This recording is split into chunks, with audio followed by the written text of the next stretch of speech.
हाय दोस्तों, आपका स्वागत है टीचवाइज के एक नए लेक्चर में। आज हम संप्रेषण का लेक्चर नंबर 15 देख रहे हैं, यूनिट 2 का।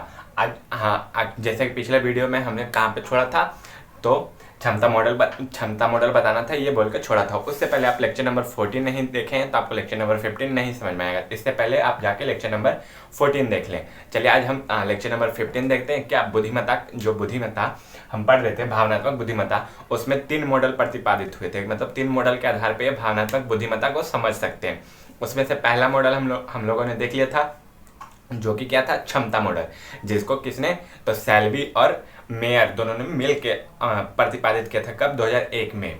और फिर आप देखते हैं मिश्रित मॉडल। इसका जो भी मिश्रित मॉडल है, इसको हम मेनली जो कि भावनात्मक बुद्धिमत्ता को पहला बार प्रयोग किए थे, किन्होंने, गोलमैन ने, जो उनकी पुस्तक आई थी इमोशनल इंटेलिजेंस, उसमें सबसे पहले भावनात्मक बुद्धिमत्ता का जो शब्द का प्रयोग किया था, उन्हीं के आधार पर ये आधारित है। पहला क्या है, चलिए अब मिश्रित के बारे में देख लेते हैं। क्या है मिश्रित मॉडल? क्या है, तो गोलमैन द्वारा पेश किया गया मॉडल है। ये गोलमैन द्वारा ही पेश किया गया मॉडल है। क्या, जो मतलब भावनात्मक बुद्धिमत्ता का जो मॉडल पेश किया गया था गोलमैन द्वारा, उसी में मतलब कि थोड़ा सा बदलाव करके, थोड़ा सा चेंजेस करके, थोड़ा सा मिक्स करके, इसलिए मिश्रित कहा गया। थोड़ा सा मिक्स करके इसको द्वारा प्रतिपादित किया गया। यानी गोलमैन द्वारा जो मॉडल प्रतिपादित किया गया था, उसी में मिश्रित रूप से द्वारा उसको प्रतिपादित करके इसको गोलमैन द्वारा ही पेश किए गए मॉडल में रख दिया गया। क्या, मिश्रित मॉडल को। इसका क्या है, मेन टॉपिक क्या, मतलब किस चीज पर आधारित है, तो नेतृत्व प्रदर्शन को चलाने वाली दक्षताओं और कौशल पर आधारित है। ये नेतृत्व प्रदर्शन यानी कि मान के चले, आप शुरुआत से आपको बता दें, नेतृत्व करने की क्षमता होनी चाहिए। भावनात्मक बुद्धिमत्ता आपको नेतृत्व प्रदर्शन करने का जो क्षमता होता है, उसको प्रदान करता है कि हम क्या सोच रहे हैं, क्या नहीं सोच रहे, क्या हम जो सोच रहे हैं उससे कितनों को फायदा होगा, कितनों को घाटा होगा, कौन हमारे पक्ष में रहेंगे, कौन हमारे विपक्ष में रहेंगे। जैसे कि आप देखते हैं कई बार सत्ता परिवर्तन हो जाता है, तो वही ना भावनाओं के आदान प्रदान में या बातचीत में जो भी होता है, टकराव के कारण ही सत्ता परिवर्तित हो जाता है। जैसे अभी बिहार में कुछ दिन पहले हुआ, तो वही है कि नेतृत्व प्रदर्शन को चलाने वाली दक्षताओं एवं कौशलों को, दक्षताओं यानी कि जो उसके लिए जरूरी चीज है, उसको आप उसके लिए कितना सक्षम है, उस चीज को दर्शाता एवं कौशल पर आधारित होता है। क्या, कौन सा मॉडल, तो मिश्रित मॉडल उस चीज पर आधारित था। उसका देखते हैं गेलमैन का मॉडल भावनात्मक बुद्धिमत्ता के निर्माण में 5 चीजों को बताया या दर्शाया गया। मिश्रित मॉडल में जो गोलेमैन द्वारा जो मिश्रित मॉडल द्वारा प्रकाशित किया गया, उसमें मुख्यतः 5 चीजें बताई गई कि हमें भावनात्मक बुद्धिमत्ता को मतलब आगे सही ढंग से यूज करने के लिए 5 चीजें आना बहुत जरूरी है। वो 5 चीजें आप पहले भी देख चुके हैं। उसमें से पहला है आत्म जागरूकता। आत्म जागरूकता के बारे में तो आपको बताना जरूरी नहीं है, क्योंकि इसके ऊपर सेपरेट लेक्चर ही बना हुआ है। आत्म जागरूकता क्या है, तो हम अपने अंदर जो भावनाएं उनको जागरूक करके किसी और का जो दुख है या किसी और का जो भावना, उसको समझकर उसके प्रति जो हम अपना जो व्यवहार करते हैं, उसी को आत्म जागरूकता कहते हैं। यानी कि आत्मा की जो जागरूकता के लिए जरूरी होता है, उसी को आत्म जागरूकता कहते हैं। वही है भावनाओं का उपयोग करते हुए दूसरे पर उनके प्रभावों को पहचानना। देखिए, उपयोग करते हुए दूसरे पर उनके प्रभावों को पहचानना, यानी कि मान के चलिए आप किसी प्रकार से दुखी हैं, तो मतलब कि कोई और दुखी है, आप उसका भावनाओं को समझ रहे हैं, हाँ कि वो दुखी है, तो हम भी जाके वहाँ पे दुख अपना व्यक्त करेंगे। भावनात्मक बुद्धिमत्ता वही है ना, कि अपने जाके दुख व्यक्त करेंगे। उपयोग कर रहे हैं हम किसका, दुख का, भावना को उपयोग कर रहे हैं ना, करते हुए दूसरों पर उनके प्रभावों को पहचाना, यानी कि जो उनके ऊपर प्रभाव पड़ रहा है उस दुख के कारण, उसको पहचानना और उसका मतलब कि उनको जाके मदद करना, वही आत्म जागरूकता कहलाता है। किसका, भावनात्मक बुद्धिमत्ता के अंदर आत्म जागरूकता यही है। दूसरा टॉपिक क्या है, तो दूसरा है नियमन, बदलती हुई परिस्थितियों में शामिल होना। जैसे कि मान के चलिए आपके आसपास अगल बगल बहुत सारी परिस्थितियां ऐसी हैं जिसमें आप शामिल नहीं हो सकते, परंतु कुछ परिस्थितियां ऐसी होती हैं जिनमें आप शामिल हो सकते हैं, लेकिन वो बदली हुई रहती हैं। आप जैसे कि मान के चलिए आप यहाँ कहीं पे आप अपने शहर में पढ़ रहे हैं, ठीक, आपको एक बोला जाए कि नहीं आपका यहाँ से उठ कहीं और जाना है आपको, तो वहाँ परिस्थितियाँ चेंज होगी, वहाँ पे आपको कुछ नए मिलेंगे, कुछ चीज़ पुराने मिलेंगी। तो पुरानी चीज़ के साथ तो आप एडजस्ट हो जाएंगे, लेकिन नई चीज़ों के साथ एडजस्ट होना है आपको। वहीं पे अपना भावनात्मक जो आपका सामान है वो आप लेके जाएंगे, लेकिन कुछ चीज़ ऐसा होंगे जो आपसे और नए जुड़ेंगे, आपके भावनाओं के साथ ज़्यादा अच्छा से वो जुड़ पाएंगे। तो ये बदलती हुई परिस्थिति में आप जितना जल्दी शामिल होंगे, जितना अच्छा से शामिल होंगे, उतना ही ज़्यादा आपको स्वनियमन मतलब कि भावनात्मक बुद्धिमत्ता में आपको हेल्प मिलेगा। फिर क्या है, सामाजिक कौशल। दूसरों के साथ जुड़ने के लिए संबंधों को प्रतिपादित करना। संबंधों को प्रतिपादित करना का मतलब बनाना होता है।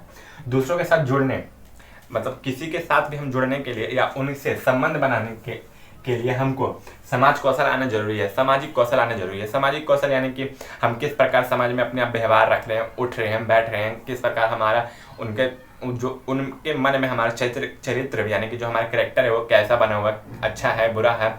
उनसे जुड़ने के लिए हमको किस प्रकार से मतलब बहुत ज़्यादा अच्छा है हम कि बहुत ज़्यादा बुरा है। अच्छा रहेंगे तो बड़ी जल्दी कनेक्ट होंगे, बुरा रहेंगे तो बहुत लेट कनेक्ट होंगे। तो वही है कि उनको जुड़ना, उनसे वही है सामाजिक कौशल आना चाहिए हमको संबंधों को प्रतिपादित करने के लिए, प्रतिपादित यानी बनाने के लिए। फिर क्या, सहानुभूति। निर्णय लेते समय अन्य लोगों की भावनाओं पर विचार करना। भावनाओं पर विचार करना, जैसे कि देखिए निर्णय आत्म जागरूकता में भी आपको मैंने निर्णय पढ़ाया था, उसमें भी यही था कि हम जो निर्णय ले रहे हैं उससे कितने लोग प्रभावित हो रहे हैं, उनका प्रभावित हो रहे हैं तो किस प्रकार से हो रहे हैं, फायदा हो रहा है कि घाटा हो रहा है, उनको किस प्रकार से भावनाओं को ठेस पहुंच रहा है कि नहीं पहुंच रहा है।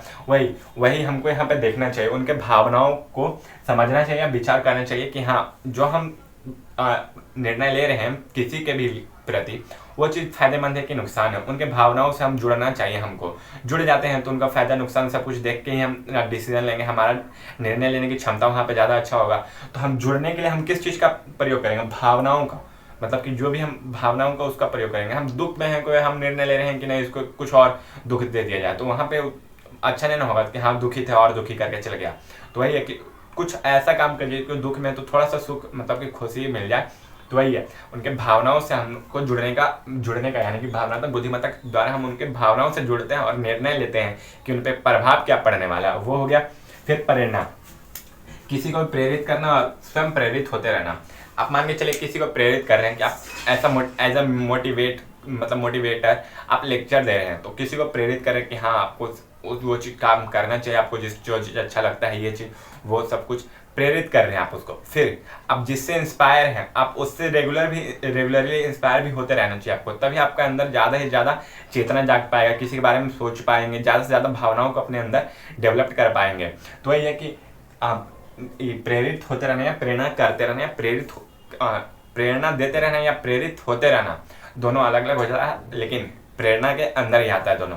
ये था भावनात्मक बुद्धिमत्ता का मिश्रित मॉडल। अब देखते हैं विशेषता मॉडल, उसके बाद भावनात्मक बुद्धिमत्ता में कुछ उदाहरण देख के इसको यहीं पे खत्म करेंगे, फिर नेक्स्ट टॉपिक स्टार्ट करेंगे जो कि है करुणा शायद। तब तक आप इसको नोट डाउन कीजिए। चलिए दोस्तों अब आगे देखते हैं आगे क्या है भावनात्मक बुद्धिमत्ता में। तो जो आखिरी मॉडल बचा हुआ था कौन, विशेषता मॉडल बचा हुआ था, उसको देख लेते हैं। विशेषता मॉडल मेनली रूप से किस चीज़ पे आधारित है, तो मेनली रूप से आधारित है व्यवहारिक स्वभाव एवं कथित दक्षताओं पर। व्यवहारिक स्वभाव एवं कथित दक्षताओं पर। व्यवहारिक स्वभाव यानी कि मान के चलिए जो आपका स्वभाव कैसा है, आप व्यवहार कैसा कर रहे हैं, आप दूसरों को मतलब कि जो भी अपना अच्छाई है या बुराई है किस प्रकार दिखा रहे हैं।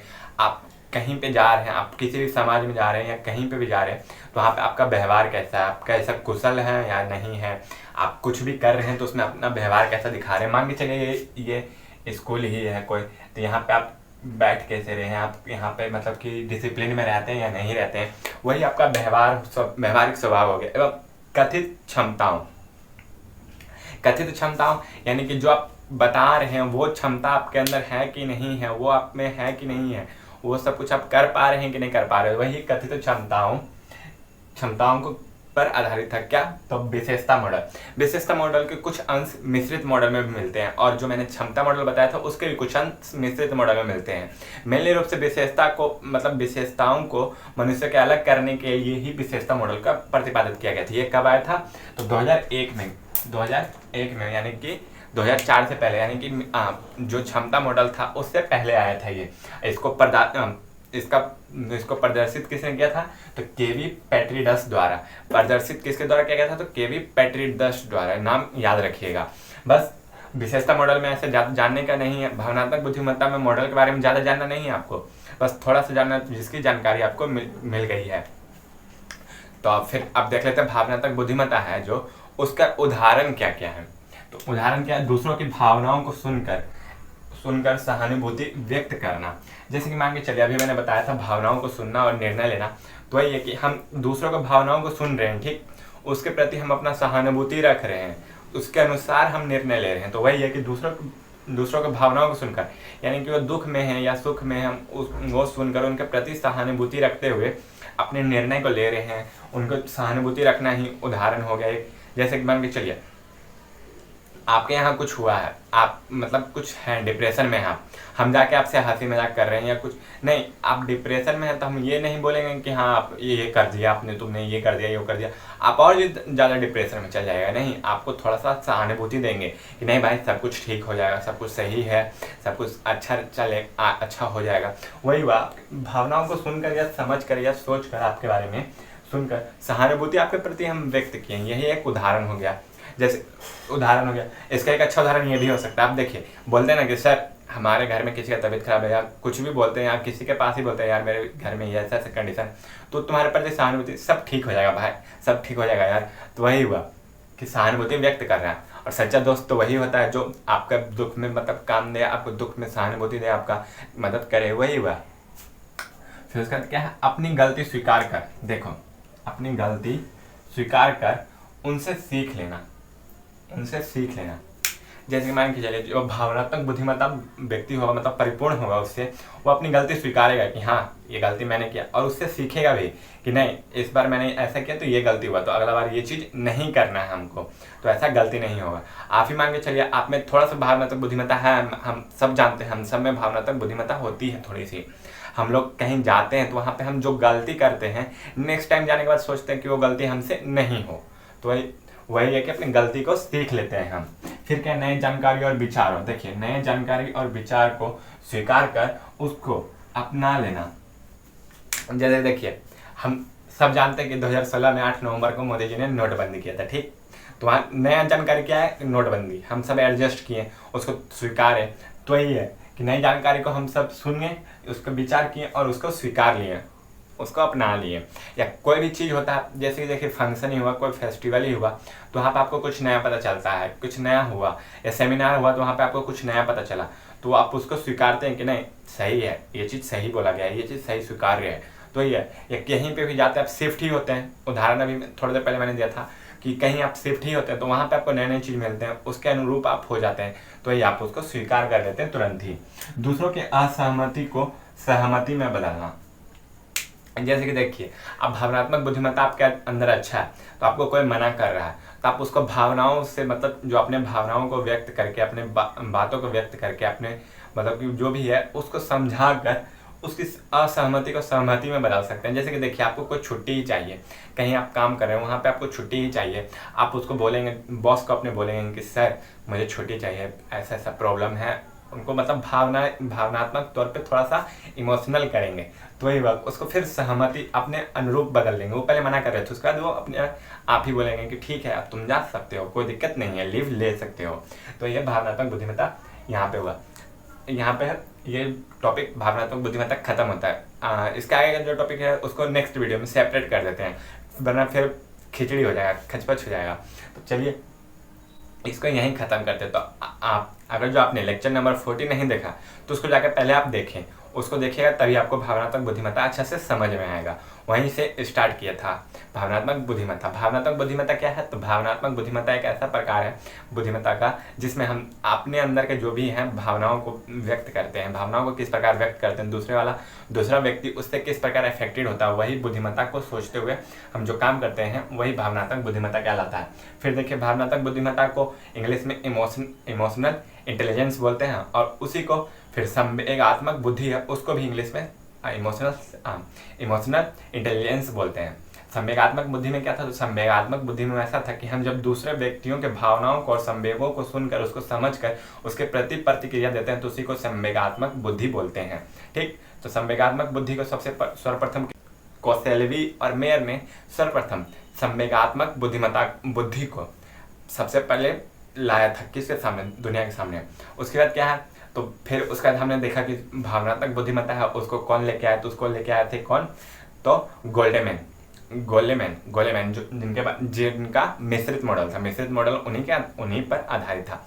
गोलेमैन लेके आए, वो उन्होंने उनका जो था सबसे पहले भावनात्मक बुद्धिमत्ता सबसे पहले कब सुनाई दिया था, तो 1986 में। उसके बाद फिर सबसे ज़्यादा सुनाई दिया था 1986 में, लेकिन सबसे ज़्यादा कब, 1994 में या 96 में था, शायद डेट याद नहीं है। उस समय सबसे ज़्यादा बिकने वाली पुस्तक किसकी थी, गोल्डमैन की। कौन सी पुस्तक, तो इमोशनल इंटेलिजेंस। उसमें सबसे ज़्यादा भावनात्मक बुद्धिमत्ता जो शब्द था उसको बहुत ज़्यादा प्रसिद्ध कर दिया, वहीं पे आया था, प्रसिद्ध कर दिया था। फिर उसके बाद 3 मॉडल आए हैं, उस पर कौन कौन सा है, तो मिश्रित मॉडल है, उसके बाद फिर क्षमता मॉडल है, फिर उसके बाद विशेषता मॉडल है। मिश्रित मॉडल यही गोल्डमैन के ऊपर आधारित था। फिर क्षमता मॉडल किसने दिया था, कोसेल्वी और मेयर ने, और उसके किसके ऊपर आधारित था, तो कौन कौन सी क्षमताएं हमारे अंदर हैं, क्या नहीं है, क्या है, उसके ऊपर आधारित था। फिर विशेषता मॉडल किस पर आधारित है, तो हमारे व्यवहारिक स्वभाव एवं कथित दक्षताओं पर आधारित है। विशेषता मॉडल 2004 में आया था, 2001 में आया था, सॉरी 2004 में क्षमता मॉडल आया था। और जो भी गोल्डमैन का वो उन्हीं के साथ उस समय जो प्रतिपादित हुआ था, कब, 1996 के आसपास ही उसी समय आया था गोल्डमैन के द्वारा। चलिए, उसके बाद क्या था, उदाहरण हम सहानुभूति व्यक्त करते हैं, किसी को सुनने निर्णय लेते हैं, फिर सीख लेते हैं, अपनी गलतियों से स्वीकार करते हैं नई चीज़ों का, असहमति को सहमति में बदलते हैं दूसरों की। यही था हमारा भावनात्मक बुद्धिमत्ता, यहाँ पे खत्म होता है। अगर जो आप इसका फुल वीडियो देखना चाहते हैं तो हमारे टेलीग्राम ID पे भी जाके आप देख सकते हैं, वहाँ पे भी उपलब्ध रहेगा। Thank you. तब तक हमारे चैनल पर उपलब्ध वीडियोस को देखते रहें, और हाँ, जरूर लेक्चर नंबर 14 जरूर देखें, वरना तो आपको लेक्चर नंबर 15 समझ में नहीं आएगा, ऊपर से पार हो जाएगा। और इसका जो PDF होगा उसको हम डिस्क्रिप्शन में उसका लिंक प्रोवाइड रहेगा, उसको आप टाइप करके जाइएगा तो आपको क्रोम में खुलेगा, फिर वहाँ से आप जाके डाउनलोड कर सकते हैं इस वीडियो का PDF जो होगा। हमारे चैनल को सब्सक्राइब करें, लाइक करें, ज़्यादा से ज़्यादा लोगों के पास शेयर करें, ताकि और ज़्यादा स्टूडेंट इसका फ़ायदा उठा सकें। Thank you. Keep watch teach well in Bihar.